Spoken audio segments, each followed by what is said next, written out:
So what is up, amigos? Hope you're doing awesome. My name is Maddie and welcome back to my channel. There are very few actors in India who can be called a brand by themselves. Not because of box office numbers, but because of the sheer madness they bring on screen. Pawan Kalyan has always been one of those rare stars. Everybody remembers, right? Pawan Kalyan ki oka tik undi, kani daniki oka lek undi. His style is unlike anyone else across India. His dialogue delivery is not polished in a classical sense, but it is raw, quirky and magnetic. His mannerisms too are not designed to be graceful, but they carry that strange madness which fans worship. And most importantly, Pawan Kalyan is not just an actor for many in Andhra and Telangana. He is an emotion. Generations have grown up watching his films, quoting his lines and imitating his body language. When it comes to cinema, I have to admit, films like Tammudu, Khushi, Gudumba Shankar, Jalsa, Gabbar Singh and even Attar and Tikidare, they used to leave me awestruck. They had a spark, a screen presence that only Pawan Kalyan could create. There is a madness in his screen presence, but there is also a method in that madness,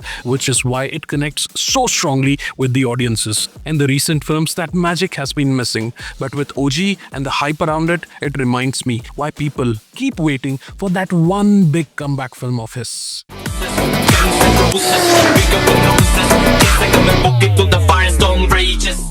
Okay, so let me be honest here. The trailer of OG didn't create the thunderous impact I was hoping for. The commotion around its release, with fans expecting something huge, and the last-minute drama around its launch, all of that fizzled the hype a little. The trailer has its moments, but it doesn't roar like it should have. And yet, there is something about the core, the combination of Pawan Kalyan, Emraan Hashmi, Thaman's music, and even the young Sujit, the director, that still makes me extremely hopeful for the film. So in OG, we see Pawan Kalyan playing a dreaded gangster who has left everything behind but is forced to make a comeback. This is a trope we've seen in countless films before, whether it is Basha or even the recent Coolie that I can think of. But these tropes are not the problem at all, because the real excitement comes from the build-up, the elevation and the larger-than-life aura that only certain stars can bring. That's why even though the trailer doesn't explode in every frame, when Pawan Kalyan stands there or sits in that rugged avatar, gives his look with his controlled intensity, you can sense that the film is designed to give those goosebumps moments in theaters. The second big highlight of this film is Emraan Hashmi playing Omi.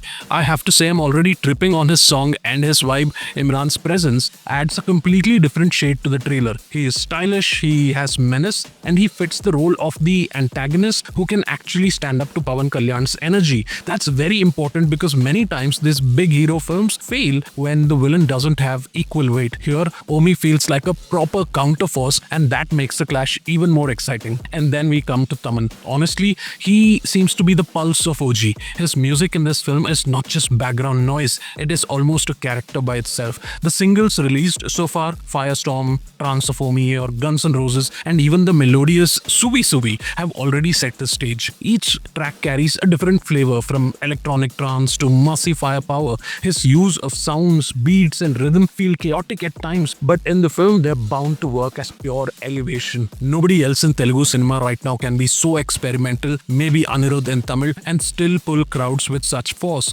Personally, I've been looping his tracks and I have no doubt that in the film, these will elevate even average moments into mass hysteria. Now let's talk about the trailer as a piece of craft itself. Now, the cinematography is sharp, the lighting gives that dark gangster mood, and the production design also looks quite expensive. But the editing of the trailer itself felt a bit uneven. Some shots don't land with the punch they should, and the pacing is not as explosive as one expects from a mass trailer. There are glimpses of stylish action, slow motion fire sequences and intense face-offs, but they're not cut together in a way that gives maximum impact. This is where the trailer fell short for me personally. Still, the sound design is on point, the BGM thunders in the right places, and visually it's clear that the film is trying to be more than just another gangster flick. At the end of the day, keeping this short, the OG trailer may not have blown the roof off, but the ingredients it teases are enough to keep my hopes alive. Cinema is not always about originality of story or about never seen before tropes. Sometimes it is simply about how it makes you feel in that dark theater. When the screen lights up, we know the story of a man forced back into violence is familiar, but when someone like Pawan Kalyan embodies it with his method and his madness, when the music pounds and the audience erupts, that familiarity turns into magic in the theaters. That's the beauty of mass cinema. It's not about logic, it's about elevation. It's about those moments that make you clap, whistle, and forget everything else for a while. And if OG can give us even a handful of such moments, then for fans and for cinema lovers like me, it will already be worth the wait. That's it from me today. You can already sense the excitement in me. Thank you for watching. If you like this content, do like the video and subscribe to the channel for the full review once the movie is out. I'm going to be watching it on the first day itself. So take care, stay awesome, and bye-bye.